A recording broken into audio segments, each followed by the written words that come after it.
Hello students, myself Ashutosh Sharma and welcome to our YouTube channel Skyway Learning Hub. So today we are going to continue our fifth lecture on set theory of mathematics class 11th.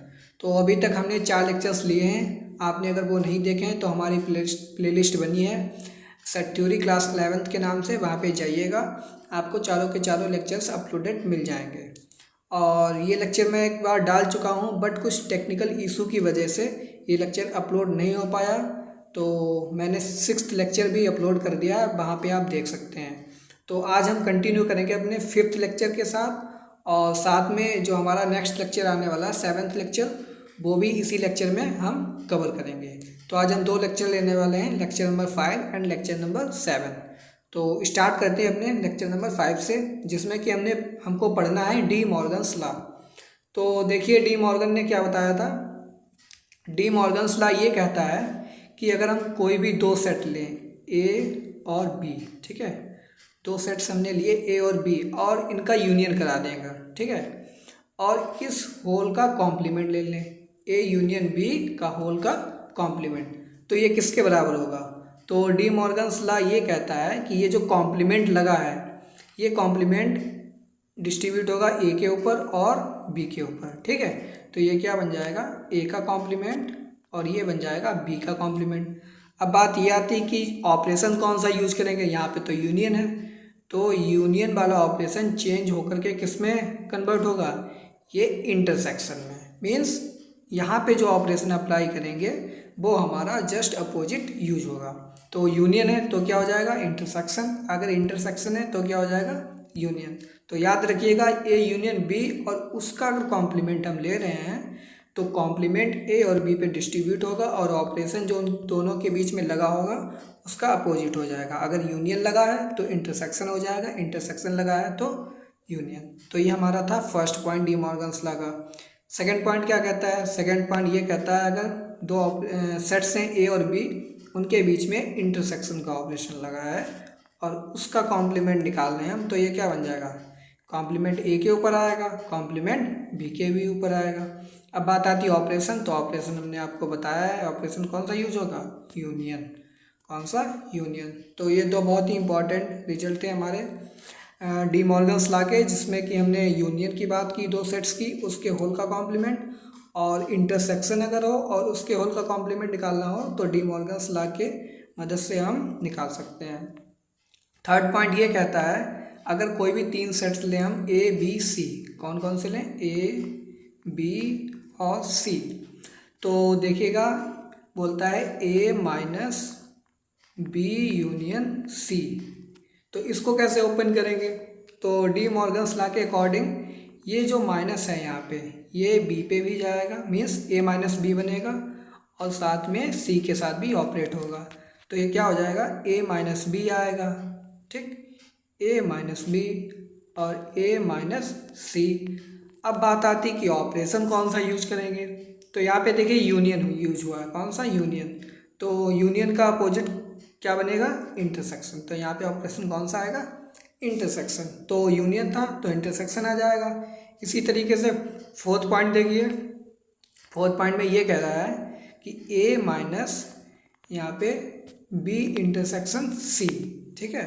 तो इसको कैसे open करेंगे, minus वाला B के साथ operate होगा, minus sign सी के साथ ऑपरेट होगा, तो ये बन जाएगा ए माइनस बी और ए माइनस सी और इंटरसेक्शन लगा है तो ये क्या बन जाएगा, यूनियन। तो इस तरीके से हम इस वाले फार्मूले को भी ओपन कर सकते हैं डी मॉर्गन्स लॉ की मदद से।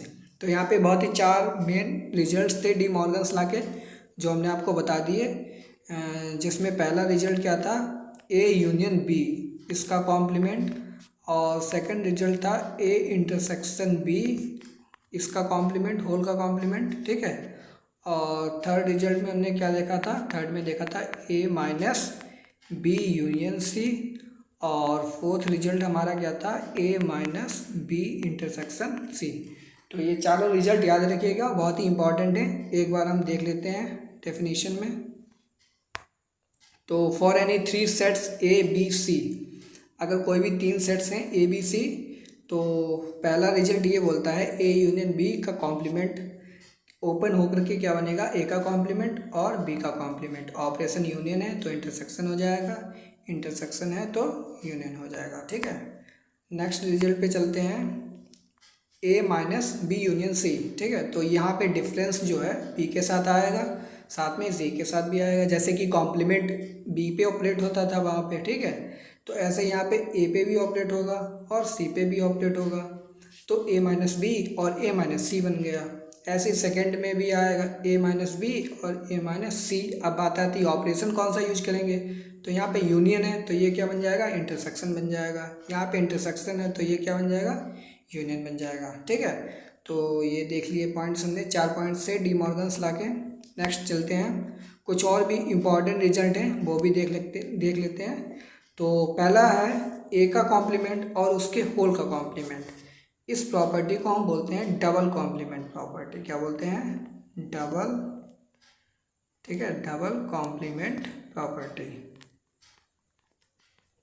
ठीक, ये डबल कॉम्प्लीमेंट प्रॉपर्टी होती है। अब देखिए, हमने आपको बताया था कोई भी सेट ए है, अगर उसका कॉम्प्लीमेंट निकाल दें तो ये किसके बराबर होगा, यू माइनस ए के बराबर होता है। यूनिवर्सल सेट में ए को हटा देंगे, ए के सारे एलिमेंट्स हटा देंगे तो क्या बन जाएगा, ए का कॉम्प्लीमेंट।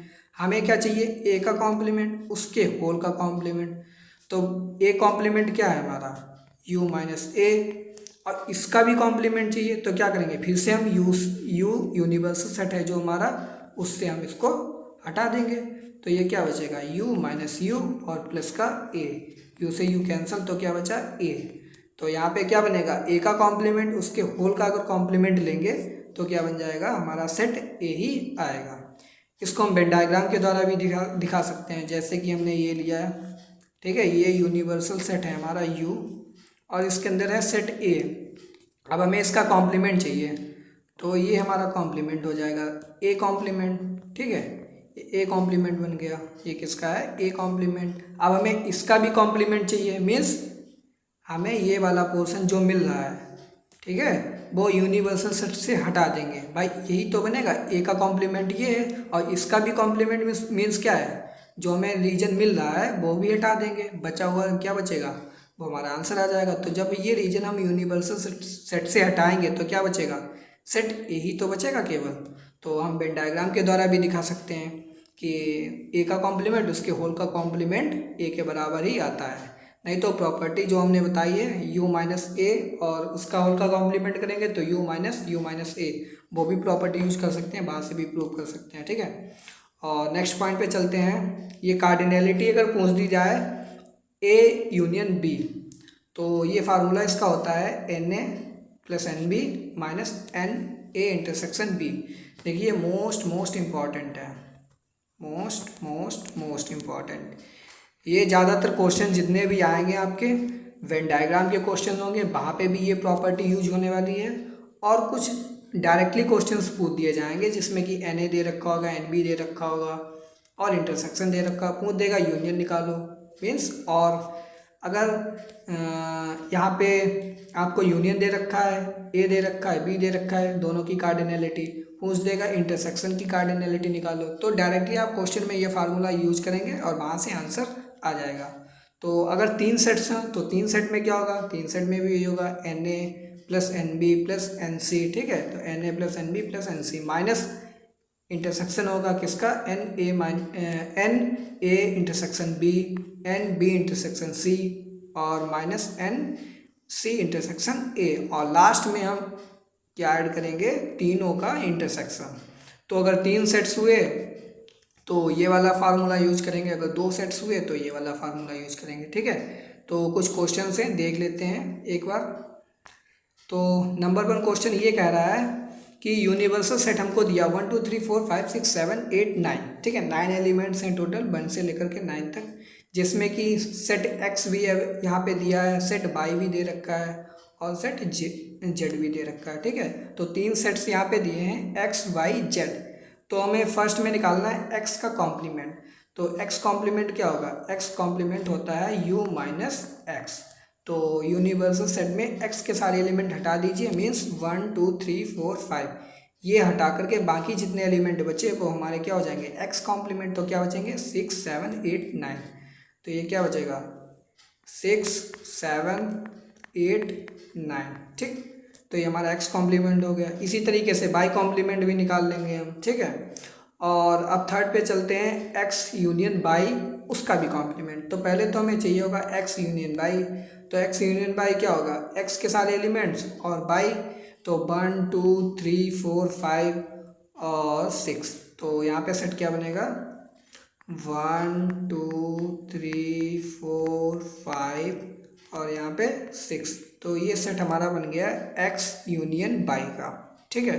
अब हमें इसका कॉम्प्लीमेंट चाहिए, क्या चाहिए, x यूनियन y का कॉम्प्लीमेंट। तो हम क्या करेंगे, यूनिवर्सल सेट से हम किसको हटाएंगे, x यूनियन y के जितने भी एलिमेंट्स हैं उनको हटा देंगे यूनिवर्सल सेट से। तो 1 2 3 4 5 6 हटा दीजिए, कितना बचेगा, 7 8 9। तो ये हमारा सेट क्या बनेगा, 7 8 9, ठीक। ये हमारा x यूनियन y का कॉम्प्लीमेंट, इसका सेट बन गया। और हमने आपको बताया था डबल कॉम्प्लीमेंट प्रॉपर्टी, यहाँ पे लिखा है x कॉम्प्लीमेंट उसका भी कॉम्प्लीमेंट किसके बराबर होता है, x के ही बराबर होगा। तो x यहाँ पे सेट दे ही रखा है, तो ये हमारा आंसर हो जाएगा। Question number 2। तो क्वेश्चन नंबर 2 ये बोल रहा है, if a and b are two sets such that na equal to 16। अब यहाँ पे देखिए डायरेक्टली यहाँ पे क्वेश्चन में दे रखा है na की वैल्यू है यहाँ पे 16, ठीक है। na की वैल्यू है 16, ओके। और यहाँ पे nb की वैल्यू दे रखी है 24 और na यूनियन b की वैल्यू दे रखी है 39। तो हमें फाइंड क्या करना है, इंटरसेक्शन na इंटरसेक्शन b, ये निकालना है हमें। तो फार्मूला यूज करेंगे na यूनियन b वाला। तो क्या बनेगा, na plus nb minus na intersection b, ठीक है। तो यहाँ पे na union b equal to na plus nb minus na intersection b। तो हम क्या रखेंगे, यूनियन की जगह पे क्या रखेंगे, 39 इज इक्वल टू na की वैल्यू कितनी है 16 प्लस nb की वैल्यू कितनी है 24 माइनस na इंटरसेक्शन b, ठीक है। इसको सॉल्व कर दीजिएगा, यहाँ से आपका आंसर आ जाएगा इंटरसेक्शन का। नेक्स्ट क्वेश्चन पे चलते हैं, क्वेश्चन नंबर 3। क्वेश्चन नंबर 3 में देखिए क्या बोल रहा है, in a group there are 450 people, ठीक है। 450 पीपल टोटल है यहाँ पे, जिसमें कि 200 स्पीक्स हिंदी, 200 लोग यहाँ पे हिंदी बोलते हैं। मीन्स हिंदी स्पीकर कितने हैं, NH इज इक्वल टू कितना है 200। और इंग्लिश स्पीकर कितने हैं, NE मीन्स इंग्लिश बोलने वाले कितने हैं यहाँ पे 270। तो पूछ रहा है how many people can speak both English and Hindi, पूछ रहा है NH इंटरसेक्शन E। अब देखिए क्वेश्चन में एक चीज़ यहाँ पे मिसिंग है, NH यूनियन E, ठीक है। NH union E is equal to यहाँ पे 400 दिया है, बट यहाँ पे क्वेश्चन में मिसिंग है, तो वो टाइपिंग मिस्टेक है यहाँ पे, तो देख लीजिएगा। तो यूनियन भी दे रखा है हमें, ठीक है, और NH भी दे रखा है और NE भी दे रखा है। तो हमें क्या निकालना है, इंटरसेक्शन। तो जैसे हमने पीछे वाला क्वेश्चन किया था जस्ट वैसे ही होगा यहाँ पे ये वाला भी क्वेश्चन। तो NH इंटरसेक्शन E क्या दे रखा है, 400 दे रखा है, और इज इक्वल टू NH कितना है, हिंदी स्पीकर कितना है यहाँ पे 200 है, प्लस NE कितना है यहाँ पे 270 है, माइनस इंटरसेक्शन वाला question means NH intersection E। तो ये हमें निकालना है, इसको सॉल्व कर लीजिएगा, यहाँ से आपका आंसर आ जाएगा, ठीक है। नेक्स्ट क्वेश्चन पे चलते हैं, क्वेश्चन नंबर 4। क्वेश्चन नंबर 4 में ये बोला है, in a committee 60 people speak French, 30 speak Spanish and 20 speak both Spanish and French. तो यहाँ पे दे रखा है हमारे फर्स्ट पॉइंट देखिए, 60 पीपल स्पीक फ्रेंच। तो यहाँ पे फ्रेंच स्पीकर कितने हैं, यहाँ पे फ्रेंच स्पीकर हैं 60, ठीक है। और स्पेनिश स्पीकर कितने हैं यहाँ पे, NS इज इक्वल टू 30, ठीक है। यहाँ पे F फ्रेंच स्पीकर है, S क्या है हमारे पे, स्पेनिश स्पीकर, ठीक है। और 20 speak both Spanish and French. तो बोथ का मतलब क्या है, एंड इंटरसेक्शन। तो NF इंटरसेक्शन S ये कितने हैं यहाँ पे 20। तो हमें निकालना क्या है, एटलीस्ट पूछ रहा है। तो एटलीस्ट का मतलब यहाँ पे ये है कि यूनियन मीन्स या तो फ्रेंच बोल रहे हैं या तो स्पेनिश बोल रहे हैं या तो दोनों बोल लेते हो। तो हमें क्या चाहिए है, NF यूनियन S। तो कुछ नहीं, फार्मूला लगाइए NF प्लस NS, ठीक है, माइनस NF इंटरसेक्शन S। तो इनको ऐड कर लीजिए, 60 प्लस 30 90 और माइनस कर दीजिए 20, तो कितना आएगा, यहाँ पे आएगा आंसर हमारा 70। नेक्स्ट क्वेश्चन पे चलते हैं, क्वेश्चन नंबर 5। तो क्वेश्चन नंबर 5 में ये बोला, so that the set of letters needed to spell cataract. तो कैटरैक्ट बोलने में जितने भी लेटर्स हैं अगर उनका सेट बनाया जाए, तो कैटरैक्ट में नंबर 1 पे देखिए C आ रहा है, तो हम लिख लेंगे C, फिर A आ रहा है A, ठीक है, फिर T आ रहा है, फिर उसके बाद फिर से A आ रहा है, तो हमें रेपिटेशन नहीं करनी सेट बनाते समय, तो A को हम नहीं लेंगे। फिर R आ रहा है, R लिख लेंगे, फिर से A आ रहा है, तो A एक बार यूज कर चुके हैं तो A हम नहीं दोबारा यूज करेंगे। फिर से C आ रहा है, C भी यूज कर चुके हैं, C भी नहीं लेंगे। T आ रहा है, T भी यहाँ पे यूज कर चुके हैं। तो ये हमारा सेट बन गया है कैटरैक्ट स्पेल करने में, ठीक है। तो कैटरैक्ट वर्ड है, अगर उसको स्पेल करते हैं तो इतने लेटर्स का यूज होता है कैटरैक्ट में। अब दूसरा बोल रहा है and set of letters needed to spell tract. ऐसे ही ट्रैक्ट वर्ड है, उसको बोलने में जो हमारा सेट बनेगा लेटर्स का, दोनों इक्वल हैं, ये हमें दिखाना है। तो कैटरैक्ट के लिए इतने वर्ड यूज हो रहे हैं। अब हम ट्रैक्ट की बात करते हैं, तो ट्रैक्ट में देखिए पहले तो T आएगा, उसके बाद में R आएगा, फिर A आएगा, फिर C आएगा। अब लास्ट में देखिए T आ रहा है, T एक बार हम ले चुके हैं तो हम नहीं लेंगे, तो यहाँ पे सेट क्लोज कर देंगे। तो ट्रैक्ट बोलने में इतने लेटर्स का यूज होगा, कैटरैक्ट बोलने में इतने लेटर्स का यूज होगा। तो इसको मान लीजिए सेट A है और इसको मान लीजिए सेट B है। अब देखिए यहाँ पे C है, यहाँ पे भी C है, यहाँ पे A है, यहाँ पे भी A है, यहाँ पे T है, यहाँ पे भी T है, यहाँ पे R है, यहाँ पे भी R है। तो देखिए A का जितने भी मीन्स A के जितने भी एलिमेंट हैं वो सारे B में हैं, ठीक। A के जितने एलिमेंट हैं वो B में हैं, और B के सारे एलिमेंट कितने हैं, T R A C, ये सारे किस में है, A में है। मीन्स A के सारे एलिमेंट B में है और B के सारे एलिमेंट A में है। तो यहाँ से हम क्या कह सकते हैं, A is equal to B, ठीक है। तो यहाँ से हमारा प्रूव हो गया कि दोनों जो सेट हैं हमारे इक्वल हैं। तो यही क्वेश्चन में बोल रहा था कि दोनों सेट इक्वल हैं, ये हमें दिखाना है। तो नेक्स्ट टॉपिक पे चलते हैं, representation of intervals on number line. तो नंबर लाइन पे हम इंटरवल्स को कैसे रिप्रेजेंट करते हैं, तो एक बार वो भी देख लेते हैं। तो हमने आपको बताया था जैसे कि नंबर 1 होता है हमारा ओपन इंटरवल। क्या कौन सा होता है, ओपन इंटरवल, ठीक है। तो एक तो ओपन इंटरवल होता है और दूसरा होता है क्लोज्ड, ठीक है। और तीसरा कौन सा होता है, semi open semi closed, semi open, ठीक है, और सेमी क्लोज्ड। तो ये 3 टाइप के इंटरवल्स होते हैं। अब इनको नंबर लाइन पे कैसे दिखाएंगे, तो बात आती है नंबर लाइन पे कैसे दिखाएंगे। ओपन हो तो कैसे हम शो करेंगे, क्लोज्ड हो तो कैसे शो करेंगे, सेमी ओपन हो सेमी क्लोज हो तो कैसे हम उसको दिखाएंगे। तो जैसे कि ओपन इंटरवल है तो A, B ये हमारा ओपन इंटरवल हो गया। इसका मतलब क्या है, A और B के बीच में जितने भी एलिमेंट्स हैं वो हम सारे इंक्लूड करेंगे। ये फर्स्ट डे में हमने आपको बताया था कि ये रेंज फॉर्म होती है, ठीक है, अगर स्मॉल ब्रेसेस लगे हैं। तो A और B के बीच में जितने एलिमेंट्स हैं वो सारे लेंगे। यहाँ पे किसको नहीं लेंगे, A और B को नहीं लेंगे। ऐसे अगर क्लोज्ड है तो A, B बड़े वाले ब्रैकेट लगाएंगे। तो यहाँ पे क्या है, A भी आ रहा है, साथ में B भी आ रहा है, और प्लस उसके बीच में जितने एलिमेंट्स हैं वो भी आ रहे हैं। तो ये हमारा क्लोज इंटरवल हो गया। अब सेमी ओपन में क्या कहता है, मीन्स A को हमें नहीं लेना है बट B को लेना है, ठीक है, इंक्लूड करना है। तो A और B ये हमारा सेमी ओपन सेमी क्लोज्ड हो गया, ठीक है। अब बात आती है कि अगर हमें A को इंक्लूड करना है B को नहीं करना है, तो A, B, यहाँ पे B को इंक्लूड नहीं करना तो B की तरफ स्मॉल वाला ब्रैकेट लगा दीजिए। तो ये हमारे सेमी ओपन और सेमी क्लोज्ड के एग्जांपल्स हो गए। तो बात आती है इनको नंबर लाइन पे कैसे लिखेंगे। तो देखिए अगर ओपन है तो एक हम स्ट्रेट लाइन लेंगे, ठीक है। ओपन इंटरवल अगर है तो हम क्या करेंगे, उसको हॉलो सर्कल से दिखाएंगे। किससे, हॉलो सर्कल। मीन्स ये A हो गया और ये हमारा B हो गया, ठीक। अब अगर क्लोज्ड इंटरवल है तो कैसे दिखाएंगे, तो हम दिखाएंगे डार्क सर्कल्स, ठीक है। डार्क सर्कल से किससे दिखाएंगे, डार्क सर्कल। तो यहाँ पे A हो गया, ये यहाँ पे B हो गया। तो A है, ठीक है, और ये हमारा B है। अब अगर सेमी ओपन और सेमी क्लोज्ड है तो उसमें क्या करेंगे, ये हमारी स्ट्रेट लाइन है। मीन्स यहाँ पे मान लीजिए A को नहीं इंक्लूड करना तो ये हॉलो ले लेंगे, B को इंक्लूड कर रहे हैं तो ये क्या हो जाएगा, डार्क सर्कल हो जाएगा। अगर यहाँ पे हमें ए को इंक्लूड करना है तो ये ए डार्क सर्कल से दिखा देंगे, और बी को नहीं इंक्लूड करना तो ये हॉलो सर्कल से दिखा देंगे। तो ये हमारा हो गया representation of intervals on number line. तो नंबर लाइन पे कैसे रिप्रेजेंट करते हैं वो हमने देख लिया है।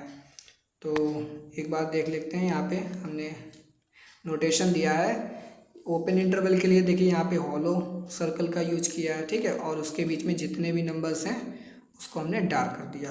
तो ये हमारी रेंज हो गई ए टू बी।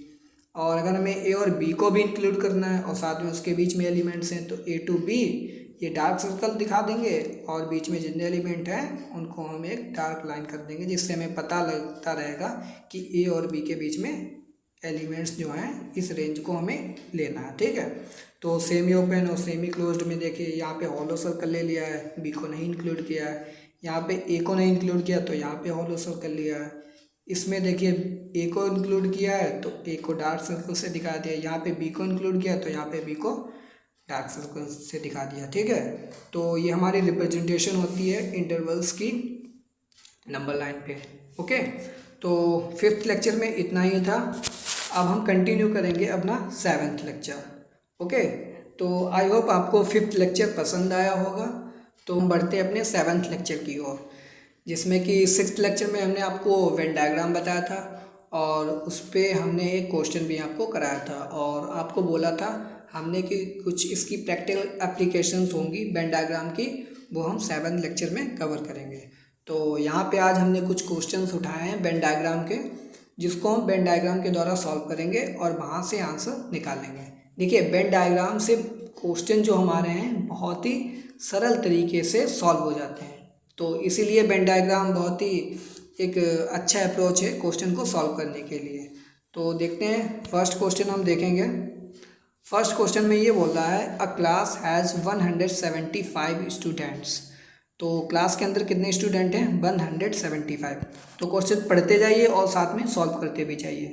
तो नंबर 1 हम, तो ये हमने यूनिवर्सल सेट ले लिया, ठीक, ये हमारा यूनिवर्सल सेट हो गया। यहाँ पे कितने टोटल हैं? 175। अब यहाँ पे हम लेंगे ये मैथ्स, ठीक है, और ये मान लीजिए ये फिजिक्स है, और ये है हमारे केमिस्ट्री के स्टूडेंट। तो यहाँ पे लिख लीजिए मैथ, यहाँ पे लिख लीजिए फिजिक्स, और यहाँ पे लिख लीजिए केमिस्ट्री, ठीक है, शॉर्ट फॉर्म में MPC। अब यहाँ पे देख रखा मैथ के स्टूडेंट हैं वो 100 है। तो मैथ के स्टूडेंट का मतलब क्या है? ये वाला जो पूरा सेट है इसके अंदर जितने भी हैं एलिमेंट्स वो टोटल 100 है, मीन्स 100 स्टूडेंट हैं मैथ को पढ़ने वाले। तो यहाँ पे ये पोर्शन भी आएगा, ये भी आएगा, ये भी आएगा, ये भी, तो टोटल बनेंगे हमारे कितने हैं? 100। तो साइड में लिख लीजिए इज इक्वल टू 100। तो ये वाला जो हमने डार्क किया यहाँ पे कितने हैं? 100 हैं स्टूडेंट्स। अब फिजिक्स की बात आती है, तो फिजिक्स में 70 दे रखा है, means physics is equal to यहाँ पे 70, मीन्स ये वाला जो सर्कल है इसके अंदर जितने भी स्टूडेंट हैं वो हैं 70। अब केमिस्ट्री में भी दे रखा है 46, तो यहाँ पे लिख लीजिए 46, यहाँ पे हमने लिख लिया 46। तो 46 का मतलब क्या है? ये वाला जो सेट है इसके अंदर जितने भी मीन्स एलिमेंट्स का मतलब है यहाँ पे जितने भी स्टूडेंट्स हैं वो कितने हैं? 46। तो केमिस्ट्री को पढ़ने वाले 46 हैं, फिजिक्स को पढ़ने वाले 70 हैं, मैथ्स को पढ़ने वाले 100 हैं।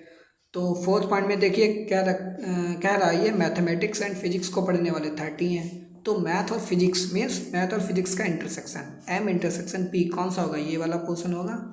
तो ये वाला जो टोटल पोर्शन है वो किसको रिप्रेजेंट कर रहा है? मैथ एंड फिजिक्स को। और मैथ एंड केमिस्ट्री का देखिए, मैथ्स एंड केमिस्ट्री, तो मैथ एंड केमिस्ट्री कौन सा होगा? ये वाला रीजन कौन सा होगा? मैथ एंड केमिस्ट्री का होगा। और फिजिक्स एंड केमिस्ट्री का कौन सा होगा? फिजिक्स एंड केमिस्ट्री का कौन सा होगा? ये वाला रीजन हमारा फिजिक्स एंड केमिस्ट्री का हो जाएगा। अब देखिए मैथ, फिजिक्स एंड केमिस्ट्री दे रखा है यहाँ पे कितने हैं? 18। तो ये वाला रीजन हमारा है मैथ, फिजिक्स, केमिस्ट्री। ये कितने दे रखे हैं? 18, ठीक है। तो यहाँ पे 18 स्टूडेंट ऐसे हैं जो मैथ भी पढ़ते हैं, फिजिक्स भी पढ़ते हैं, केमिस्ट्री भी। अब देखिए, अब यहाँ से आसानी से हम ये वाले जो स्पेस हैं, ठीक है, ये वाले जो खाली रीजन है इनको हम निकाल सकते हैं। तो हमें गिवन में था मैथ और केमिस्ट्री पढ़ने वाले कितने हैं? 28, मीन्स ये वाला रीजन प्लस ये वाला रीजन जोड़ेंगे तो किसके बराबर होना चाहिए 28, क्योंकि ये मैथ और केमिस्ट्री का रीजन है। तो ये तो रीजन हमें पता है, इसमें 18 स्टूडेंट हैं और इसमें हमें निकालने हैं। और टोटल कितने हैं 28, तो 28 में 18 हटा देंगे, हम घटाएंगे तो कितना बचेगा यहाँ पे 10। कितना केमिस्ट्री वाले 28 दे रखे हैं, मीन्स ये वाला जो पोर्शन है हमारा 28 है और ये हमें पता है ये कितने 18 है, तो हम आसानी से ये वाला निकाल सकते हैं। तो 28 में हम 18 सब्ट्रैक्ट करेंगे तो ये हमारा कितना बचेगा, यहाँ पे 10 आ जाएगा। ऐसे ही हम देखेंगे मैथ और फिजिक्स, तो मैथ और फिजिक्स के टोटल यहाँ पे दे रखे हैं 30 हैं, तो ये वाला पोर्शन जो है हमारा ये कितने हैं, इसमें 30 हैं।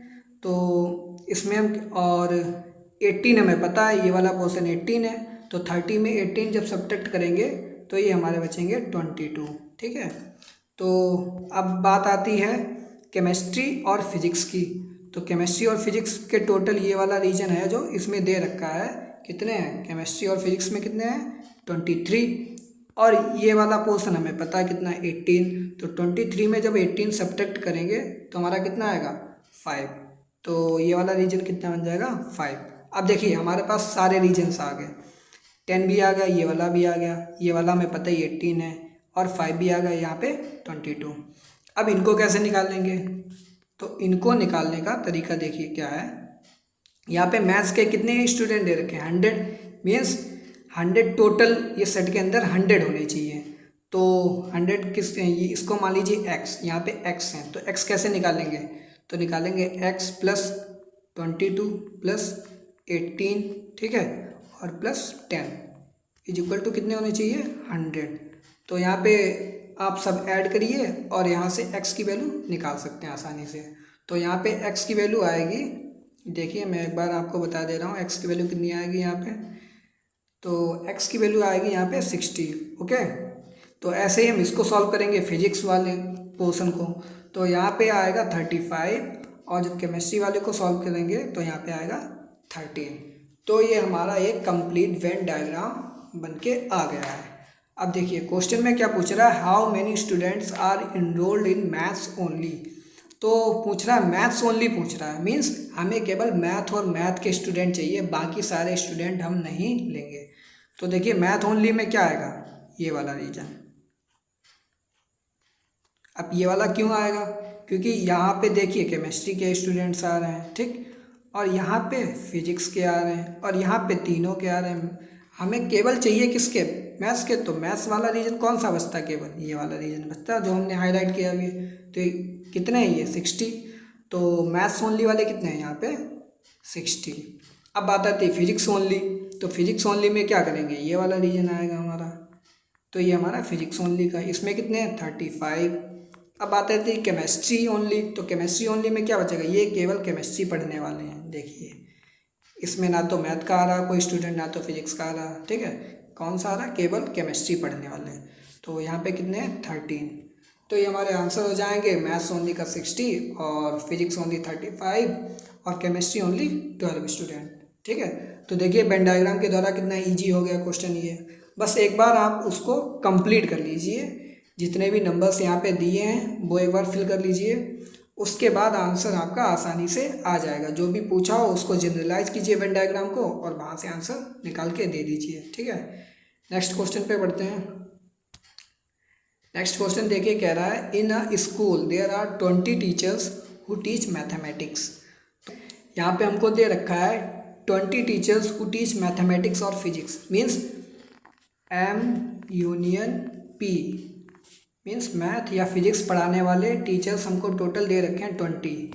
तो नंबर 1 पे हम यहाँ पे 2 सेट्स बनाएंगे, ये मैथ्स का सेट हो गया जो मैथ पढ़ाते हैं टीचर्स, और ये हमारा हो गया फिजिक्स। ठीक है, तो मैथ और फिजिक्स यहाँ पे ऊपर लिख लीजिए P। तो यहाँ पे यूनियन दे रखा है 20, मीन्स ये मैथ के जितने भी टीचर्स हैं प्लस फिजिक्स के जितने भी टीचर्स हैं। तो इसका मतलब क्या हो, यूनियन का मतलब क्या हुआ, ये वाला रीजन प्लस ये वाला रीजन प्लस ये वाला रीजन किसके बराबर होगा 20 के बराबर। किसके बराबर होगा 20, ये हमें दे रखा है क्वेश्चन में।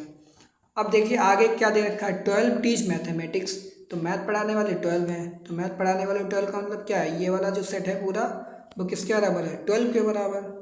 ठीक है, और 4 teach both and physics, 4 teach both physics and mathematics. 4 teacher ऐसे हैं जो मैथ भी पढ़ा रहे हैं और साथ में फिजिक्स भी पढ़ा रहे हैं। तो मीन्स ये वाला पोर्शन हमारे पास कितना है, 4। तो 4 टीचर ऐसे हैं जो मैथ भी पढ़ा रहे हैं और फिजिक्स भी पढ़ा रहे हैं। अब देखिए मैथ का जो सेट था उसमें टोटल कितने टीचर्स थे, 12 थे। और हमें ये वाला भी अब रीजन पता लग गया, इसमें 4 टीचर्स हैं, तो ये वाला रीजन हम आसानी से निकाल सकते हैं। तो ये कितना आएगा, हम टोटल 12 में 4 सब्ट्रैक्ट कर देंगे तो ये हमारा आएगा 8। ठीक है, तो यहाँ पे 8 आ गया, ये भी हमें मिल गया 4। और हमें इन तीनों पोर्शन का मीन्स पोर्शन नंबर 1 और ये 2 और ये 3 तीनों का सम हमें दे रखा 20। तो हम क्या करेंगे, इसको x मान लीजिए, तो ये हो जाएगा 4 + 8 + x = 20। तो यहाँ से आसानी से आंसर कितना आएगा, 8 4 12 और 20 में 12 सब्ट्रैक्ट करेंगे तो हमारा कितना आंसर आ जाएगा, x = 8। तो ये वाला क्वेश्चन कितना आएगा, देखिए यहाँ पे ये हमारा वेन डायग्राम था, यहाँ पे हमने मैथ का सेट लिया था, यहाँ पे हमने फिजिक्स का लिया था, ये मैथ हो गया, ये फिजिक्स हो गया। ठीक है, तो ये हमारा 8 आया, ये हमारा 4 आया और ये हमारा 8 आया। ठीक है, तो इस तरीके से आप आसानी से कोई भी क्वेश्चन हो वेन डायग्राम के द्वारा सॉल्व कर सकते हैं। बढ़ते अपने थर्ड क्वेश्चन की ओर, और थर्ड क्वेश्चन में कह रहा है, in a survey of 400 students in a school, 100 were listed as taking apple juice, 150 as taking as orange juice, and 75 were listed as taking both apple as well as orange juice. Find how many students were taking neither apple juice nor orange juice. तो देखिए इस question में क्या कह रहा है, total हमारे पास student they रखे हैं कितने, 400। ओके, तो जिसमें 100 were listed as taking apple juice, तो एप्पल जूस लेने वाले कितने, 100, और ऑरेंज जूस लेने वाले कितने, 150, ये भी हमें दे रखा है। और 75 ऐसे हैं जो एप्पल जूस भी ले रहे हैं और साथ में ऑरेंज जूस भी ले रहे हैं। तो यहाँ पे 2 जूस दिए हैं, एप्पल जूस कितने स्टूडेंट्स ले रहे हैं और ऑरेंज जूस, मीन्स यहाँ पे 2 सेट बनेंगे। तो नंबर 1 पे हम यूनिवर्सल सेट बनाएंगे। ओके, तो ये हमारा हो गया यूनिवर्सल सेट, और यहाँ पे हम लिख देंगे टोटल जितने स्टूडेंट है कितने हैं, 400। ठीक, तो ये हमारे 400 स्टूडेंट्स हो गए यूनिवर्सल सेट के अंदर। तो यहाँ पे 2 सेट बनेंगे, पहला सेट और ये हमारा दूसरा सेट। तो पहला सेट किसका बनेगा, यहाँ पे जो एप्पल जूस ले रहे हैं, ठीक है, तो ये एप्पल जूस वाले हो गए। दूसरा बनेगा ऑरेंज जूस का, तो ये ऑरेंज जूस वाले हो गए। तो एप्पल जूस कितने स्टूडेंट्स ले रहे हैं, 100। ओके, तो ये 100 है, और ऑरेंज जूस लेने वाले कितने हैं, 150। ओके, ये भी हमें गिवन में है। और 75 ऐसे हैं जो दोनों जूस ले रहे हैं, मीन्स ये वाला जो रीजन है ये कितना है, 75। ओके, अब हमसे क्या पूछा है क्वेश्चन में, find how many students were taking neither Apple nor orange juice. तो पहले तो हम देखिए हमें ये रीजन पता लग गया, ठीक, इंटरसेक्शन वाला। अब हमें ये रीजन निकालना है और ये रीजन निकालना है। तो ये कैसे निकालेंगे, देखिए ये जो सेट है ए है हमारा, इसके अंदर टोटल कितने हैं स्टूडेंट्स, 100, ये हमें दे रखा है यहाँ पे 100। और ये वाला पोर्शन जो है ये 75 है इसके अंदर। तो 100 में अगर 75 हम सब्ट्रैक्ट कर देंगे तो हमको ये वाला पोर्शन मिल जाएगा। तो जब हम 100 में 75 हटा देंगे तो कितने बचेंगे स्टूडेंट, यहाँ पे 25। ओके, तो इसी तरीके से हम ये वाला देखते हैं सेट, हमारा जो बी है, बी सेट का मतलब ऑरेंज जूस लेने वाले जितने स्टूडेंट्स हैं उनका सेट। तो ये सेट जो हमारा है ये टोटल 150 का है, और इसमें साथ में ये भी इंक्लूड हो रहा है 75। तो 150 में जब हम 75 को सब्ट्रैक्ट कर देंगे तो हमको ये वाला पोर्शन मिल जाएगा। तो कितना आंसर आ जाएगा, 75 आंसर आ जाएगा। तो 150 से जब 75 सब्ट्रैक्ट करेंगे तो 75 यहाँ पे आंसर आ जाएगा। तो अब देखिए अब हमारे पास ये वाला भी पोर्शन मिल गया, ये भी पोर्शन मिल गया, और जो इंटरसेक्शन का रीजन है वो भी मिल गया। अब देखिए ये पूछ रहा है find how many students were taking neither Apple non orange juice. तो हमें ना तो एप्पल जूस वाले स्टूडेंट चाहिए ना तो ऑरेंज जूस, मीन्स ना तो हमें ये पोर्शन चाहिए, ना तो ये चाहिए, और ना तो ये।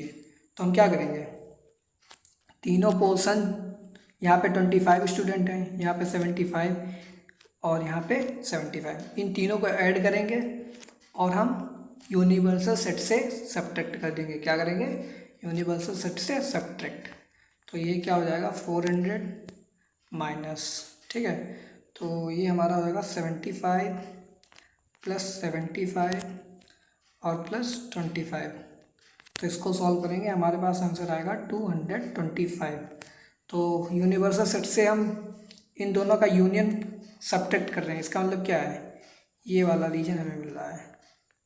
तो ये वाला रीजन कौन सा है, जो ना तो एप्पल जूस ले रहे हैं और ना ही तो ऑरेंज जूस। कितने हैं वो, 225 स्टूडेंट्स। तो आई होप आपको ये क्वेश्चन समझ में आ गया होगा। नेक्स्ट क्वेश्चन की ओर चलते हैं। Question number 4, 52 persons 16 drink tea but not coffee while 33 drink tea. How many person drink coffee but not tea? तो पहले तो यूनिवर्सल सेट बना लेते हैं इसका, ठीक है, वेन डायग्राम बना लेते हैं। ये हमारा यूनिवर्सल सेट हो गया, इसमें कितने टोटल 52, ओके। अब यहाँ पे टी, एक टी का सेट बनेगा और एक किसका बनेगा, कॉफ़ी का। तो ये टी हो गया और ये क्या हो गया, कॉफ़ी, ठीक है। तो यहाँ पे क्वेश्चन में दे रखा है 16 drink tea but not coffee, means 16 person ऐसे हैं जो केवल और केवल टी पीते हैं, ठीक है। तो टी ड्रिंक करने का मतलब क्या हुआ, ओनली टी वाला पोर्शन हम चूज करेंगे। तो ओनली टी वाला पोर्शन कौन सा, ये। तो ये कितना दे रखा है हमें, 16, कितना दे रखा है 16, तो ये हमारा हो जाएगा 16 यहाँ पे। और वाइल 33 ड्रिंक टी, और टी ड्रिंक करने वाले कितने हैं 33। तो मीन्स क्या है, 16 प्लस इंटरसेक्शन वाला पोर्शन जो x है उसको x लेट किए ले रहे हैं, वो किसके बराबर है, 16 प्लस x किसके बराबर होगा, 33 के बराबर। तो यहाँ से x की वैल्यू आ जाएगी 33 माइनस 16। इसको सॉल्व करेंगे, ये आंसर आ जाएगा हमारा यहाँ पे 17। तो x की वैल्यू यहाँ पे कितनी आई, 17, ओके। अब जब हमें x की वैल्यू मिल गई तो हम ये वाला रीजन भी निकाल सकते हैं। ये वाला रीजन कैसे निकालेंगे, ठीक। अब ये वाला रीजन हमें निकालना, तो इसको हम लेट कर लेंगे, ये बाई के बराबर है। तो देखिए कैसे निकलेगा, 16 प्लस 17 प्लस बाई, ये किसके बराबर होना चाहिए, जो टोटल हमारे पर्सन्स हैं। कितने पर्सन है टोटल, 52, ओके। क्योंकि यहाँ पे टोटल 52 पर्सन है, जिसमें कि टी ड्रिंक करने वाले कुछ हैं, कुछ कॉफ़ी ड्रिंक करने वाले हैं और कुछ दोनों ड्रिंक करने वाले हैं, उसके इक्वल हो गए टोटल 52। तो 16 plus 17 plus by is equal to 52। यहाँ से सॉल्व करेंगे और बाई की वैल्यू आएगी यहाँ पे 19। तो ये वाला पोर्शन कितना हो गया यहाँ पे हमारा 19, ओके। तो पूछ रहा है how many persons drink coffee but not T. तो ओनली कॉफ़ी वाला पोर्शन पूछ रहा था, मीन्स ये वाला पोर्शन। तो इसकी वैल्यू यहाँ पे हमने निकाल ली है 15, तो इसका आंसर 15 आ गया। तो इस तरीके से वेन डायग्राम के द्वारा हम कोई भी क्वेश्चन हो उसको हम सॉल्व कर सकते हैं। और जो क्वेश्चन नंबर 5 है, ये एनडीए में भी आया है 2000 में, तो इसका स्क्रीनशॉट आप ले लीजिए और ये क्वेश्चन आपके लिए होमवर्क में है, ओके। तो ये क्वेश्चन होमवर्क में है। अभी तक हमने 4 क्वेश्चंस करा दिए वेन डायग्राम के ऊपर, तो अब इस क्वेश्चन को आप आसानी से सॉल्व कर सकते हैं वेन डायग्राम के द्वारा। तो स्टूडेंट्स देखिए, अभी तक हमने सेट थ्योरी के 7 लेक्चर्स ले लिए हैं, ओके। तो कितने लेक्चर्स लिए हमने, 7 लेक्चर्स। और 7 लेक्चर्स हमारी प्लेलिस्ट बनी है, वहाँ पे आपको ये 7 लेक्चर्स अवेलेबल होंगे, ठीक है। आप वहाँ पे जाइएगा और हमारी प्लेलिस्ट से सीरियल वाइज आपको 1 2 3 4 5 6 7 7 लेक्चर्स मिल जाएंगे। तो सेट थ्योरी का चैप्टर आज फिनिश होता है। तो अगर आपने अभी तक हमारे सारे लेक्चर्स नहीं देखे हैं तो सारे लेक्चर्स देख लीजिएगा, क्योंकि यहाँ पे सेट थ्योरी जो है हमने यहाँ पे एंड कर दिया है, ओके। तो सेट थ्योरी जो है हमारा एंड हो गया है। तो आपके जितने भी फ्रेंड्स हों उनको भी बोल दीजिएगा कि सर ने सेट थ्योरी चैप्टर कंप्लीट करवा दिया है, और 7 लेक्चर्स हैं और 7 लेक्चर्स आप सभी लोग देख लीजिएगा, और साथ में हमारा चैनल सब्सक्राइब भी कर लीजिएगा और ज़्यादा से ज़्यादा अपने फ्रेंड्स में शेयर भी कर दीजिएगा। और अगर आपको वीडियो अच्छी लगे तो एक बार लाइक भी कर दीजिएगा और नीचे कमेंट भी कर दीजिएगा। तो ये जो होमवर्क क्वेश्चन हम दे रहे हैं इसका आंसर आप हमें कमेंट बॉक्स में पोस्ट कर सकते हैं, ठीक है। तो नीचे कमेंट बॉक्स में आप लिख सकते हैं और जिससे कि हम देख लेंगे कि आपने किया है या नहीं किया है। और इसके बाद हम चैप्टर शुरू करने वाले हैं रिलेशंस एंड फंक्शंस। कौन सा चैप्टर स्टार्ट करने वाले हैं? Relations and functions. तो देखिए स्टूडेंट्स, ये चैप्टर बहुत ही इम्पॉर्टेंट है और बहुत ही इंटरेस्टिंग चैप्टर है। तो ऐसे समझ लीजिए कि अभी तक आपने मूवी का पार्ट 1 देखा है, ठीक है। ये मूवी का पार्ट 1 था जिसका नाम था सेट थ्योरी, और मूवी का पार्ट 2 अब स्टार्ट होगा जिसका नाम है relations and functions. Relations and functions, तो ये पूरा एक यूनिट बनाता है, ठीक है, सेट थ्योरी और रिलेशन एंड फंक्शन। इसमें कि पार्ट 1 हमने कंप्लीट करा दिया है और पार्ट 2 आपको 4 या 5 दिन के बाद आपको फर्स्ट लेक्चर हमारा रिलेशंस एंड फंक्शन का भी मिल जाएगा। ओके, सो आप एक बार फिर से अपने फ्रेंड्स को बता दीजिएगा कि रिलेशन एंड फंक्शंस का भी लेक्चर फर्स्ट आने वाला है 4 से 5 दिनों के अंदर। और सेट थ्योरी भी चैप्टर यहाँ पे कंप्लीट हो चुका है। तो ज़्यादा से ज़्यादा आप शेयर करिएगा। For watching, have a good day.